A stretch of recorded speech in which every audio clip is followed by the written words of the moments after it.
आज का case unsolved है। मैं आपको पहले ही बता दूं कि आप में से बहुत सारे लोग सॉल्व्ड मिस्ट्रीज की, सॉल्व्ड केसेस की मांग करते हैं, लेकिन आज का केस अनसॉल्व्ड है। इसमें कुछ ऐसा हुआ था जो आज तक पता नहीं चल पाया कि आखिर वो कैसे हो गया। ये इतना रहस्यमयी है, इतना क्रिप्टिक है, इतना इंटरेस्टिंग है कि मैं इसकी बहुत ज़्यादा तह में गया और जो मुझे पता चला सच में बहुत ही शॉकिंग था और आज मैं आपको वो सब बताने भी वाला हूँ। ब्रायन शेफर नाम का ये लड़का अपनी इस जिंदगी आराम से जी रहा था। इसकी ज़िंदगी में सब कुछ खुशियां थी जो एक आम लड़के की ज़िंदगी में होनी चाहिए। एक अच्छा फ्यूचर था, एक अच्छी पढ़ाई लिखाई वो कर रहा था, डॉक्टर की तैयारी वो कर रहा था, एक अच्छी गर्लफ्रेंड उसके पास थी, इन दोनों ने एक दूसरे के लिए कमिटमेंट की हुई थी, एक अच्छा परिवार उसके पास था जो उसका बहुत ध्यान रखता था। लेकिन 2006 में ये सब कुछ एक दिन गायब हो गया। क्यों? क्योंकि ब्रायन खुद ही इस दुनिया से गायब हो चुका था। पर कैसे? वो जस्ट एक बार में अपने दोस्तों के साथ घूमने गया था, लेकिन वहां से कभी वापस ही नहीं आया। पर आखिर उस दिन उसके साथ या फिर उस रात उसके साथ हुआ क्या था? तो इसी सवाल का जवाब आज हम इस पूरी वीडियो में ढूंढेंगे। लेकिन उससे पहले, मेरा नाम है विकी और आप देख रहे हैं मिस्टीरियस दुनिया का एक और बहुत कमाल का एपिसोड। आप प्लीज इस वीडियो को एक लाइक कर दें और कमेंट्स में पिक में लिख दें ताकि कल की वीडियो में मैं आपको शाउट आउट दे दूं। सन 2006 में ओहायो स्टेट यूनिवर्सिटी में पढ़ने वाला ब्रायन नाम का ये लड़का अपनी अच्छी पढ़ाई कर रहा था, सेकंड ईयर में हो चुका था और उसे उसकी यहीं पर गर्लफ्रेंड मिली थी जिसका नाम एलेक्सा वैगनर था। ये दोनों बहुत अच्छे से एक दूसरे के साथ रह रहे थे और अब यहाँ एलेक्सा को लगने लगा था कि जल्दी ही ब्रायन उसे शादी के लिए भी प्रपोज करेगा और उसे लग रहा था कि अभी अभी जो उन्होंने मायामी की छुट्टियां प्लान करी हैं और इन्हीं छुट्टियों में वो जरूर उसे बीचेस पर ले जाकर कहीं ना कहीं प्रपोज कर देगा शादी के लिए। दोनों बहुत एक्साइटेड थे, दोनों ने एक दूसरे के साथ अपने प्लान शेयर किए हुए थे, लेकिन वो छुट्टियां कभी पूरी हो ही नहीं पाई और वो प्रपोजल कभी सामने ही नहीं आया। ऐसा नहीं था कि ब्रायन गायब हो चुका था, नहीं, वो यहीं पर था, बल्कि मार्च 2006 में ब्रायन की माता का निधन हो गया था मायोडिस्प्लेसिया नाम की बीमारी की वजह से। ब्रायन और उसकी माँ के बीच में बहुत अच्छा बॉन्ड था, बहुत अच्छा रिश्ता था और यहाँ उसकी माँ के जाते ही ब्रायन अंदर से टूट गया और वो अभी भी दुनिया को ये दिखा रहा था कि वो चीज़ों को हैंडल करने की कोशिश कर रहा है, सभी से हंसकर मिलता, लेकिन फिर भी हमें पता है कि एक माँ के चले जाने के बाद अंदर क्या हाल होता है वो ब्रायन अच्छे से समझ सकता था। इसके बाद भी वो एलेक्सा को बार बार बोल रहा था कि हमें मायामी की छुट्टियां प्लान करनी है, अप्रैल में हम चलेंगे, लेकिन अंदर उसके मन में कुछ और ही चल रहा था। वो कई बार लोगों को कहता था कि यहाँ डॉक्टर तो सिर्फ मैं अपने पेरेंट्स की वजह से बन रहा हूँ, जबकि मेरा असली पैशन म्यूजिशियन बनना है। वो डॉक्टर की पढ़ाई करते हुए भी बार बार अपना गिटार वगैरह जो था, अपना ड्रम सेट वगैरह जो था, वो कॉलेज लेकर आ जाता था और कॉलेज के ग्राउंड में ही बजाने लग जाता था। लेकिन किसी ने भी ये नोटिस नहीं किया कि उसके मन में अंदर चल क्या रहा है। और फिर आया 31 मार्च 2006 का दिन, शुक्रवार का वो दिन था और बहुत नॉर्मली वो दिन शुरू हुआ था। ऑब्वियसली मार्च का महीना ब्रायन के लिए बहुत दुख भरा रहा था। ना सिर्फ उसकी माँ उसे छोड़कर जा चुकी थी, बल्कि उसके एग्जाम्स भी थे जिनकी तैयारी उसे इन सब दुखों के बीच ही करनी थी। वो भी उसने करी, लेकिन अब वो सब खत्म हो चुके थे, तो अब था थोड़ा सेलिब्रेशन का टाइम। सेलिब्रेशन का तो क्या ही कहें, थोड़ा सा अपने आप को सुधारने का टाइम था। तो फाइनली ब्रायन उस शाम अपने पिता से मिला और दोनों ने एक साथ बैठकर डिनर किया और उसने अपने पिता से कहा कि पापा, मैं रात के टाइम अपने एक दोस्त से मिलूंगा जिसका नाम क्लिंट फ्लोरेंस है। और उसके पिता रैंडी ब्रायन के इस दोस्त को बहुत अच्छे से जानते थे। उनको पता था कि ये दोनों एक दूसरे के बेस्ट फ्रेंड हैं और ये बहुत लंबे टाइम से एक दूसरे के साथ हैं और दोनों ही अच्छे लड़के हैं, कोई दिक्कत नहीं है। तो ब्रायन ने यहाँ अपने पिता से कहा कि पापा, मैं क्लिंट से मिलूंगा और हम थोड़ा सा एंजॉयमेंट वगैरह करके आएंगे, घूम कर आएंगे, नाइट आउट वगैरह करेंगे।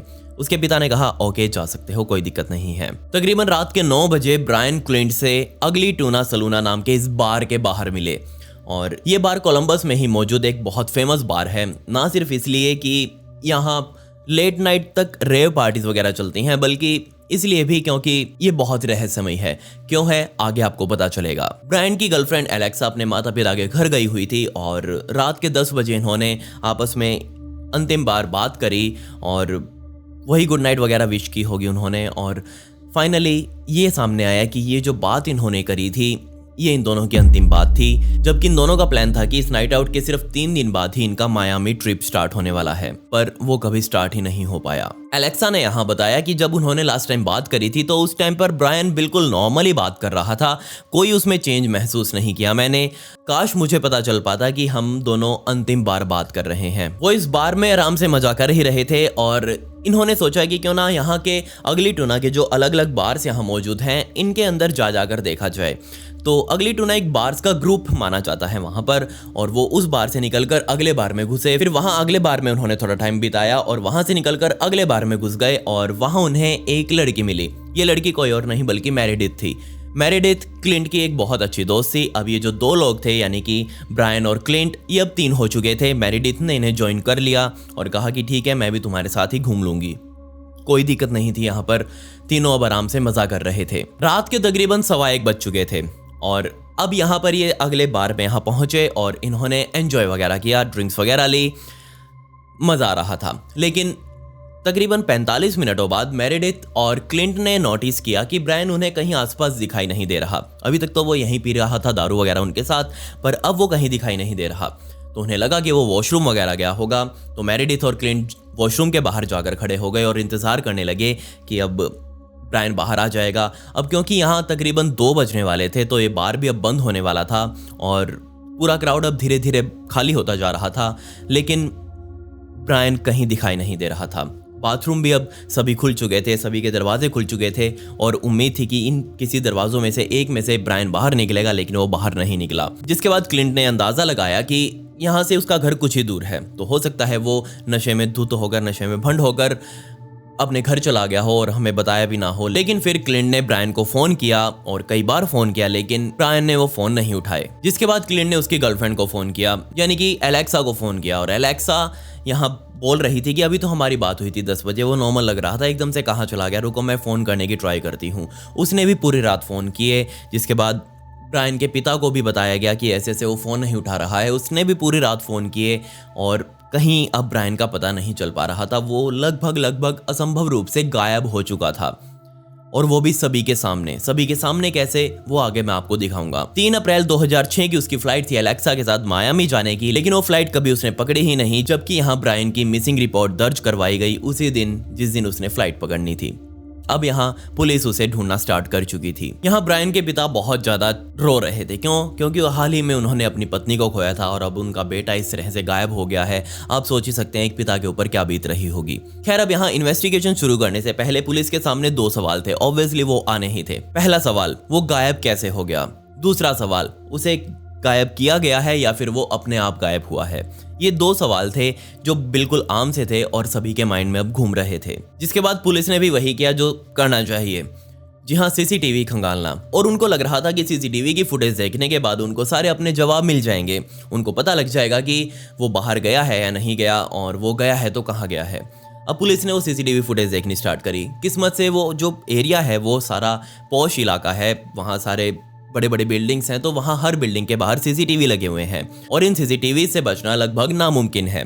इसमें कैद होगा ही होगा, और यहाँ ब्रायन कैद हुआ भी। अगली टूना के क्लब के बाहर जो सीसीटीवी लगा हुआ है उसके अंदर ब्रायन कैद हुआ, और कैद होकर हम देख सकते हैं कि वो ऊपर आ रहा है अपने दोस्तों के साथ, यानी कि मेरेडिथ और क्लिंट के साथ। और इस फुटेज में वो बिल्कुल नॉर्मल दिख रहे हैं, तीनों ही नॉर्मल दिख रहे हैं। जिसके बाद उन्होंने अगली टूना के इस बार के अंदर अपना एंजॉयमेंट लिया और बाहर आकर एक और फुटेज में हम देख सकते हैं कि ब्रायन खड़ा है यहाँ पर, और यहाँ भी वो बिल्कुल नॉर्मल लग रहा है। जिसके बाद वो एकदम से यहाँ मुड़ा और पता नहीं गायब हो गया। पुलिस को लग रहा था कि इस सीसीटीवी फुटेज के द्वारा वो सभी जवाबों को ढूंढ लेंगे, लेकिन इस सीसीटीवी फुटेज ने जवाब एक भी नहीं दिया, बल्कि सारे सवाल ही सवाल उठा डाले। लेकिन यहाँ जब दूसरी फुटेज हमने देखी तो इसके पीछे की सच्चाई वहाँ के लोगों ने बताई कि यहाँ ब्रायन एक लड़की से बात कर रहा था जिसका नाम ब्राइटन था, और ये लड़की ब्रायन के पीछे, या फिर ब्रायन इस लड़की के पीछे पड़ चुका था। शायद उन्होंने जो कहा वो मैं आपको बता रहा हूँ। इन दोनों ने अपना फोन नंबर एक्सचेंज वगैरह किया, एक दूसरे को किस वगैरह किया, और तकरीबन रात के 2 बजे जब ये बार बंद होने वाला था उस टाइम पर ये बाहर खड़े थे, एक दूसरे से बातें कर रहे थे। और उस टाइम पर ब्राइटन ने कहा कि मैं वॉशरूम जाकर आती हूँ और ब्रायन बाहर ही खड़े रहो, तो ब्रायन बाहर ही खड़ा रहा और उसके बाद से ही ब्रायन एकदम से गायब हो गया। यहाँ आखिर हुआ क्या था? उसके कुछ ही मिनटों बाद ये बार अब बंद होने वाला था, और पुलिस ने सीसीटीवी फुटेज में भी देखा कि जैसे ये बार बंद हुआ सैकड़ों लोग इस बार से बाहर निकले, और उन सैकड़ों लोगों में ब्रायन बिल्कुल नहीं था। जो लोग इस बार से बाहर निकले पुलिस ने उन सभी को आइडेंटिफाई कर लिया, लेकिन उनमें से ब्रायन कोई भी नहीं था। तो अब आखिर ब्रायन गया कहाँ? बाहर वो गया नहीं, अंदर वो था नहीं, आखिर वो है कहाँ पर? अब दर्जनों पुलिस की टीमें यहाँ ब्रायन को खोज रही थी। सभी जहाँ बेसहारा लोग रहते थे वहां पर चेक किया गया, सभी हॉस्पिटल चेक किए गए, bus stand, railway station, airport, हर जगह चेक किया गया, लेकिन ब्रायन कहीं दिख नहीं रहा था। और यहाँ सभी हैरान इसलिए हो रहे थे कि अगर कुछ उसके साथ हुआ भी है तो कम से कम उसके अवशेष वगैरह तो कुछ तो मिले, कुछ तो हो जो हाथ में, जिससे सब्र हो जाए कि ब्रायन को ये हुआ है। एकदम से किसी का लड़का गायब हो जाए तो वो कैसे सब्र करेगा? अब 31 मार्च 2006 की रात को ब्रायन गायब हुआ था और कमाल की बात ये थी कि 4 अप्रैल 2006 के दिन ब्रायन का जो अपार्टमेंट था, जिस अपार्टमेंट में वो रहा करता था, उसमें चोरी हो गई। ये क्या कोइंसिडेंस था? जैसे ही यहाँ चोरी हुई तो यहाँ पुलिस वालों के दिमाग में थोड़ी होप जगी कि अब यहाँ पता लग जाएगा कि ये कौन थे जिसने ब्रायन को गायब किया। पुलिस ने तुरंत उन चोरों को झप लिया और झपने के बाद उनसे पूछा तो वो बिल्कुल नल्ले थे। उनको कुछ नहीं पता था कि हाँ ब्रायन गायब हो चुका है। उनको तो बस ये टिप मिली थी कि ये घर 4 दिनों से बंद पड़ा है और इसमें चोरी कर लो। ये जस्ट एक कोइंसिडेंस ही था कि यहाँ वो चोरी करने आए और इस घर के पास्ट के बारे में उन्हें बिल्कुल नहीं पता था कि पुलिस पहले ही इसके पीछे पड़ी हुई है। लेकिन अब फिर से पुलिस के हाथ खाली थे और अब सोच रहे थे सभी कि करे तो करे क्या। ब्रायन के पिता बार बार पुलिस वालों के चक्कर काट रहे थे और उन्हें वहां से कोई जवाब नहीं मिल रहा था, तो वो एक तांत्रिक के पास जा पहुंचे। जी हाँ, भारत को छोड़कर वहां भी ये सब चलता है, क्या ही करें। अब वहाँ भी 24 घंटे में किसी भी समस्या का समाधान हो सकता है, ऐसे लोग वहाँ भी मौजूद हैं। खैर, वहाँ पर वो पहुँचे और उनसे पूछा कि मेरा बेटा कहाँ जा सकता है। तो उस तांत्रिक ने अपने पैसे बनाने के लिए अब कुछ तो जवाब देना ही था, तो उसने जवाब दिया कि तुम्हारा बेटा किसी नदी में गिर गया है। आप खुद सोच कर देखिए, क्या वो वहाँ से बाहर से गायब होकर अपने आप किसी नदी में जाकर प्रकट हो गया? मेरे ख्याल से नहीं। लेकिन ब्रायन का पिता अब और क्या ही कर सकते थे। उन्होंने आसपास मौजूद सारी नदियों के अंदर गोताखोरों को भेजा, इतने पैसे फूके उसको ढूंढने के लिए, लेकिन कोई यहाँ सफलता हाथ नहीं लगी। बाबा झूठ बोल रहा था, बाबा ने अपने पैसे बना लिए थे। लेकिन ब्रायन के पिता के हाथ अब फिर से खाली थे।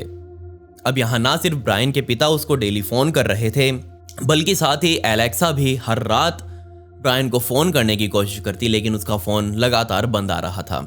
लेकिन फिर एक रात उसका फ़ोन ऑन हुआ और सिर्फ 2 कॉल्स जाते ही, 2 बार रिंग करते ही उसका फ़ोन फिर से बंद हो गया। ये देखते ही ब्रायन के पिता और एलेक्सा के मन में होप जगी कि अब उन्हें ब्रायन मिल जाएगा। वो तुरंत पुलिस के पास गए और उन्हें इस कॉल के बारे में दिखाया। पुलिस ने तुरंत जो कंपनी थी सिम कार्ड वाली, उनसे बात करी और पूछा कि ये क्या है। तो उस कंपनी ने बताया कि वी आर सो सॉरी, ये सिर्फ एक ग्लिच है और गलती से यहाँ आपको कॉल रिंग जो है वो सुनाई दे गई होगी, जबकि यहाँ ये फ़ोन बंद पड़ा हुआ है। जब से ब्रायन गायब हुआ था उसके बाद उसका फ़ोन कभी यूज़ नहीं किया गया। उसके क्रेडिट कार्ड्स उसकी जेब में थे, वो कभी इस्तेमाल नहीं किए गए और आज तक ये कभी पता चल ही नहीं पाया कि उसके जो अवशेष थे वो है कहाँ पर दुनिया में। खैर, अब मैंने आपको केस समझा दिया है। एक लड़का गायब हो चुका है, ऑब्वियसली किसी को पता नहीं है। तो यहाँ मैंने अपनी कुछ थ्योरीज बनाई हैं और आपको बताने की कोशिश करूंगा कि आखिर यहाँ हो क्या क्या सकता था, क्या क्या पॉसिबिलिटीज ब्रायन के साथ हुई होंगी। और मैं इसमें बिल्कुल भी पक्का नहीं कह सकता कि यही हुआ होगा, ये सिर्फ एक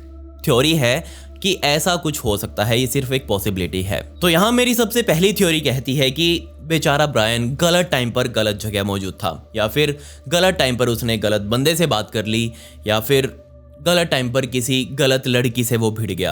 हो सकता है वो जो लड़की ब्राइटन जो उसे मिली थी वो किसी और की गर्लफ्रेंड हो और उसने ही ये सब कुछ करवाया हो, लेकिन इसके खिलाफ कोई सबूत नहीं मिले और ना ही किसी ने, वहाँ पर सैकड़ों लोग मौजूद थे तो किसी ने भी उसको देखा नहीं था कि वो किसी के साथ झगड़ा कर रहा हो भी सकता है, पर मैं इसके बारे में कुछ कह नहीं सकता क्योंकि यहाँ कोई सबूत नहीं है। जबकि यहाँ कुछ लोग मानते हैं कि ब्रायन के गायब होने के पीछे उसके दोस्त क्लिंट का हाथ है, लेकिन आप खुद सोचकर देखिए उसका हाथ कैसे हो सकता है। वो और मेरेडिथ तो आराम से बार के अंदर थे, एंजॉय कर रहे थे, सीसीटीवी फुटेज ये बोलती है, मैं नहीं बोल रहा।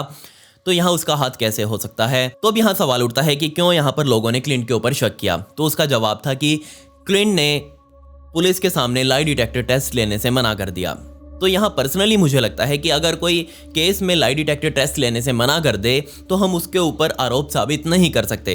अगले की मर्जी है, अगले की पर्सनल लाइफ है, वो ले या ना ले, हम उसको फोर्स नहीं कर सकते। और यहाँ मुझे पता है कि उसने यहाँ खुद मना नहीं किया होगा, यहाँ क्लिंट के वकील ने ही जरूर उसे कहा होगा कि तुम ये लाई डिटेक्टर टेस्ट मत लो, क्योंकि इससे एक आम से आदमी की जिंदगी पर बहुत अजीब सा प्रभाव पड़ता है। मुझे पता है कि इसमें वो खुद को भी बहुत ज़्यादा सफ़र कर रहा होगा और उसने सही किया वैसे अगर कि ना ही लिया तो लाई डिटेक्टर टेस्ट, क्योंकि बाद में लोग उसके ऊपर शक करने लग जाते। कर तो अभी भी रहे हैं लेकिन बाद में और ज़्यादा बढ़ जाता। चलिए एक बार के लिए हम मान भी लेते हैं कि हो सकता है उसी ने ही ये सब कुछ किया हो। तो वो कैसे किया? क्या वो कोई जादूगर है? बिल्कुल नहीं। क्या वो कोई आत्मा प्रेत है? बिल्कुल नहीं। क्या ब्रायन कोई छोटी सी चीज़ है जिसे वो जेब में डालकर अपने साथ ले गया? बिल्कुल भी नहीं। अगर वो कहीं से भी बाहर ब्रायन को लेकर जाता या फिर उसके साथ कुछ भी करता तो कहीं ना कहीं सीसीटीवी में तो जरूर कैप्चर होता। बाहर की बिल्डिंग इतनी बड़ी बड़ी हैं, सभी के अंदर सीसीटीवीज लगे हुए हैं, अगली टूना बार के अंदर सीसीटीवीज लगे हुए हैं। तो यहाँ आखिर कैसे क्लिंट उसके साथ कुछ कर सकता था? ऑब्वियसली यहाँ इस बात का कोई मतलब ही नहीं बनता कि क्लिंट या फिर मेरेडिथ ने ब्रायन के साथ उस रात कुछ किया हो। मेरी दूसरी थ्योरी ये कहती है कि ब्रायन आज भी अगली टूना बार के अंदर ही है। सुनने में ही बिल्कुल बकवास लग रहा है ना, गालियां देने का मन कर रहा होगा आपका मुझे, लेकिन हो सकता है वो आज भी अगली टूना बार के ही दीवारों में कहीं छुपा हुआ हो। तो मैंने ये बात क्यों बोली? तो हो सकता है कि उस रात उसका कुछ झगड़ा वगैरह हो गया हो किसी स्टाफ मेंबर से, या फिर वहाँ उसे कुछ हो गया हो, बाथरूम में ही उसे कुछ हो गया हो और यहाँ स्टाफ को पता लग गया हो कि यहाँ ऐसे ऐसे एक लड़के के साथ ये सब हो गया है। तो उन्होंने तुरंत सबसे पहले जाकर मालिक को ये सब कुछ बताया होगा और मालिक ने तुरंत अपने स्टाफ के साथ मिलकर उसकी बॉडी को उस बार की ही किसी दीवार में चिनवा दिया गया होगा और चिनवाने के बाद जस्ट उसके ऊपर वापस अपने पेंट वगैरह कर दिया गया होगा। लेकिन ये करना इतना आसान नहीं है। चलो मान लिया हमने कि उसने ये सब कर भी दिया और बाद में सीसीटीवी के साथ भी छेड़छाड़ कर ली, लेकिन ये काम करना इतना आसान भी नहीं था। क्यों? क्योंकि एक तो वहाँ पर इतनी भीड़ थी। ऑब्वियसली ब्रायन अकेला तो था नहीं, क्लिंट और मेरेडिथ उसके साथ थे, तो ऑब्वियसली वो उसे ढूंढने वाले थे। थोड़ी ही देर बाद वो उसे ढूंढने वाले भी थे।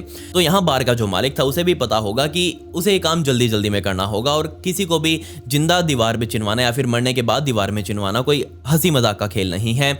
बहुत टाइम लगता है इसमें। और दूसरी सबसे बड़ी बात, जो स्टाफ वहां पर नौकरी करता है वो बेचारे अपने मुश्किल से जिंदगी चला पाते हैं और अपने मालिक के कहने पर वो बिल्कुल भी ऐसे लफड़े में नहीं पड़ना चाहेंगे कि सबसे पहले तो वो किसी की लाश को जाकर कहीं पर चिनवाएं और दीवार में चिनवाएं और फिर वापस उस दीवार की भरपाई करें। और सीसीटीवी के साथ एडिटिंग करना इतना कोई हंसी मजाक का खेल नहीं है, क्योंकि हमने देखा है कि उस सीसीटीवी में एक एक सेकंड ओके है, उसके साथ छेड़छाड़ नहीं की गई है। अगर छेड़छाड़ की गई होती तो ऑब्वियसली मुझे भी पता लग जाता और पुलिस वाले वहाँ पर जो थे वो समझदार थे, ऐसी बात नहीं थी, उन्हें भी पता लग जाता। लेकिन यहाँ उस सीसीटीवी फुटेज के साथ कोई छेड़छाड़ नहीं की गई थी, तो इसलिए हम ये थ्योरी भी रूल्ड आउट कर देते हैं कि यहाँ ब्रायन आज भी अगली टूना बार के अंदर होगा। मेरी तीसरी थ्योरी एक और ये कहती है कि जहाँ हमने दूसरे सीसीटीवी फुटेज में देखा कि ब्रायन मुड़ रहा है वापस अंदर जाने के लिए और यही वो लास्ट मोमेंट थी जब ब्रायन को जिंदा देखा गया था।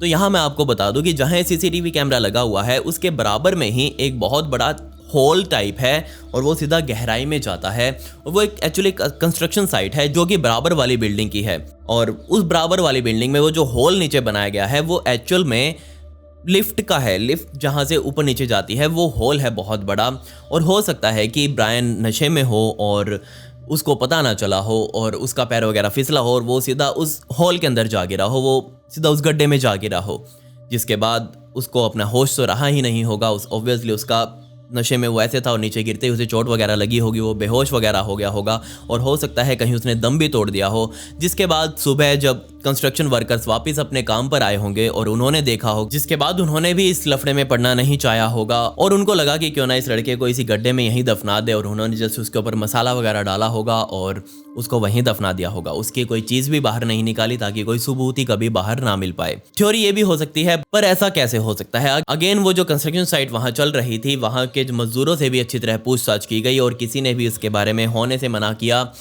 अच्छे से पूछताछ की गई थी सभी से और ऐसा कुछ वहाँ हुआ हो इसका कोई पॉसिबिलिटीज लगी नहीं। वहाँ पर पुलिस ने उस हॉल को भी वहाँ चेक किया था और उसमें भी ऐसा लगा नहीं कि उसके अंदर हाल ही में कहीं मसाला वगैरह डाला गया हो।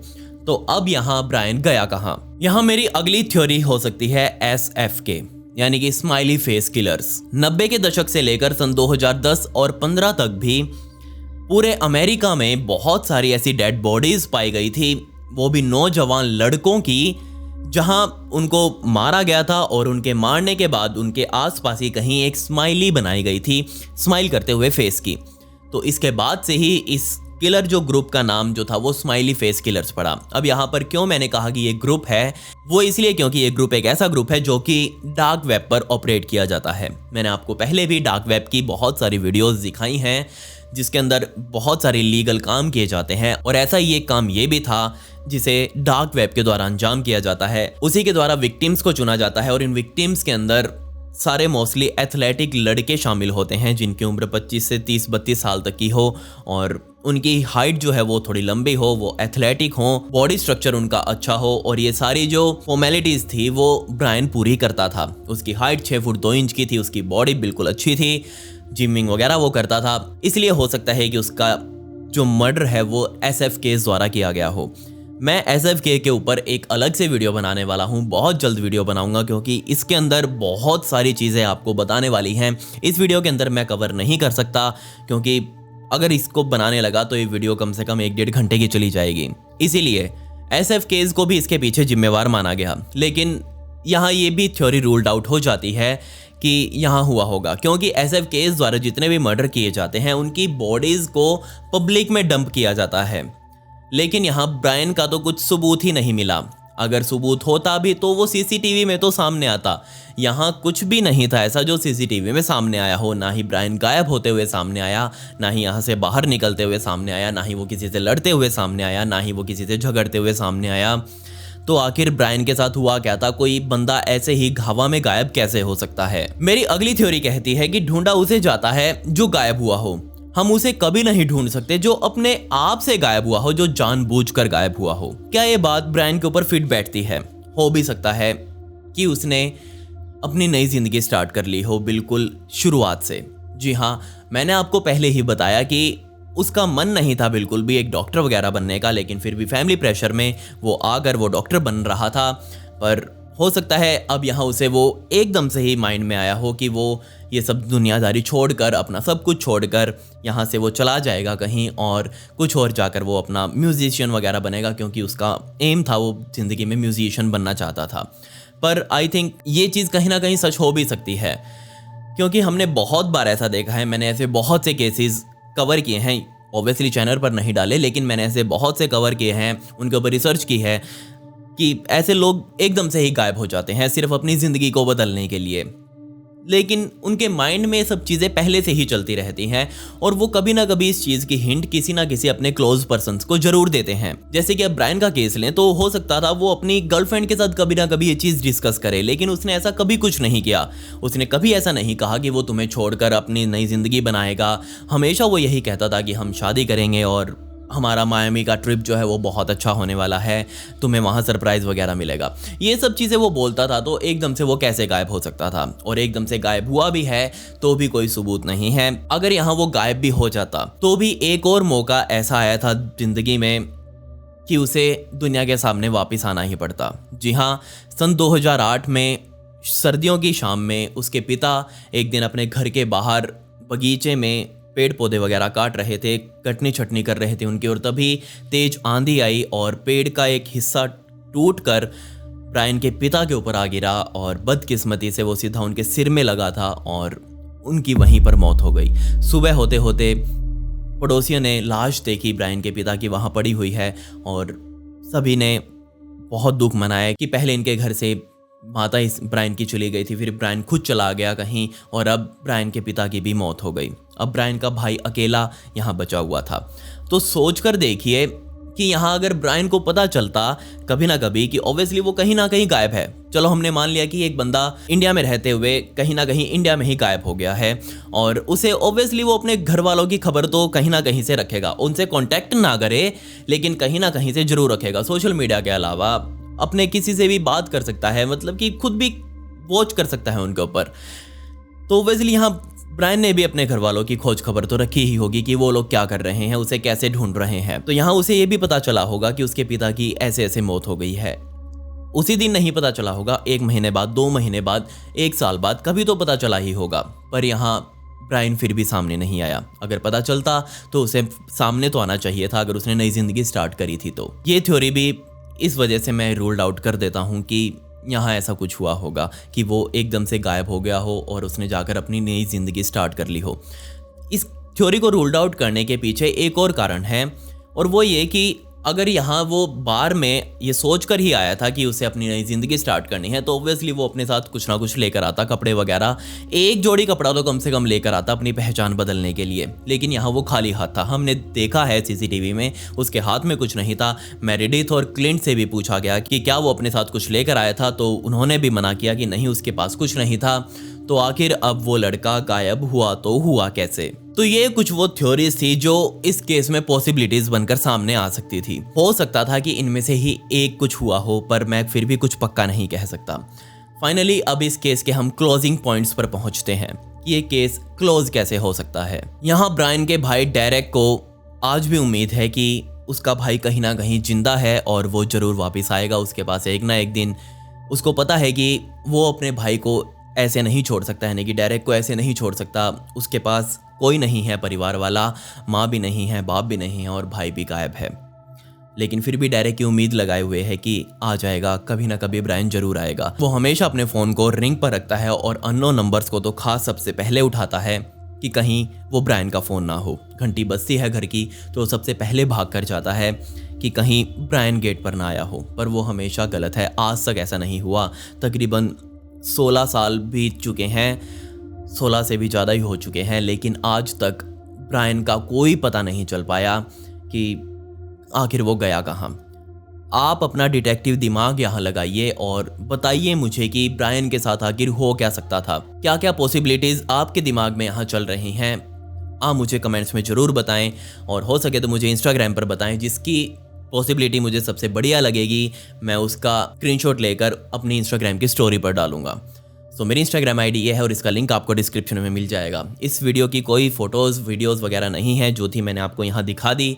इंस्टाग्राम पर कुछ नहीं मिलेगा आज रात को, लेकिन हाँ, आप मुझसे वहाँ बात कर सकते हैं और अपने ही कुछ और केसेस आपको पता हो तो आप मुझे वहाँ डिस्कस कर सकते हैं। मेरी इंस्टाग्राम आईडी है और इसका लिंक आपको डिस्क्रिप्शन में भी मिल जाएगा। खैर, पिछली वीडियो का शाउट आउट मेलिशा रॉय को and comment pick me to get a shout out in next video. आपको ये वीडियो कैसी लगी कमेंट्स में वो भी बता दें। मिलते हैं अगली वीडियो में। ये वीडियो देखने के लिए धन्यवाद।